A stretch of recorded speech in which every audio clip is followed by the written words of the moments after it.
na lengo la kuwaita waandishi wa habari pindi hii ni kuwajulisha wananchi kwamba muda wa kodi ya ardhi kulipa umeisha, kwa sababu katika mwaka wa kiserikali unaisha mwezi wa 6 na sasa hizi tuko katika mwezi wa 4. Kwa hiyo tumebakiza miezi kama 2.5 hivi ili mwaka wa serikali kuisha. Labda kwa kuanza, ningeanza kuwatazamisha wananchi kwamba kwa mwananchi yeyote yule ambaye anamiliki ardhi kisheria, ana hati, anapaswa kulipa kodi ya ardhi, na kipindi cha kulipa kodi ya ardhi bila adhabu ni kuanzia Julai 1 mpaka Disemba 31, na baada ya hapo adhabu itahusika ya kulipa kodi. Kwa hiyo kuna adhabu kadhaa ambazo zinaambatana hapo. Adhabu ya kwanza, kuna penalty ya 1% kila mwezi ambayo inachelewesha, lakini ya pili kuna tozo ya kuchelewesha pesa ya serikali. Na mpaka sasa lengo ambalo tulijiwekea katika mkoa wa Arusha ni bilioni 16, na waliolipa mpaka sasa ni takriban 44%, ambao ni kama bilioni 6 na pia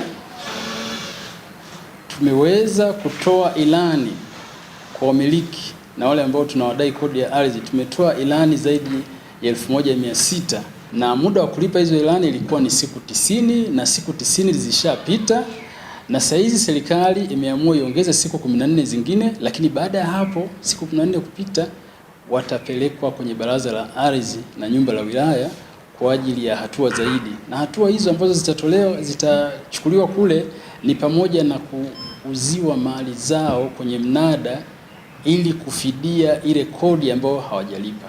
Kwa hiyo ni muhimu sana kutumia kipindi hiki cha siku 14 kulipa hizo kodi ili kuepukana na usumbufu wa kupelekwa kwenye baraza la ardhi na nyumba la wilaya kwa ajili ya kuuziwa au kufanyiwa mnada nyumba zao ili kufidia ile kodi ambayo hawajalipa. Ni kwamba wale ambao wanamiliki ardhi bila kupangiwa na kupimiwa na kushika hati au kumiliki hati, hao hawalipi kodi ya ardhi, lakini wito wetu ni kwamba wafanye jitihada ya kupimiwa maeneo yao, wafuatilie ofisi za ardhi ili wapimiwe maeneo yao, kwa sababu wakipimiwa kuna usalama wa miliki, wanamiliki ardhi kisheria. Kwa hiyo hiyo inapunguza sana migogoro, na hata yule ambaye anamiliki kisheria, hata akiondoka, akifa, inakuwa rahisi kuitunza ile mali kuliko yule ambaye hakuwa na hati.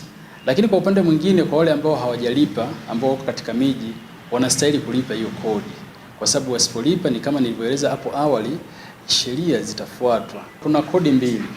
Kodi ya kwanza inaitwa kodi ya majengo, yani property tax.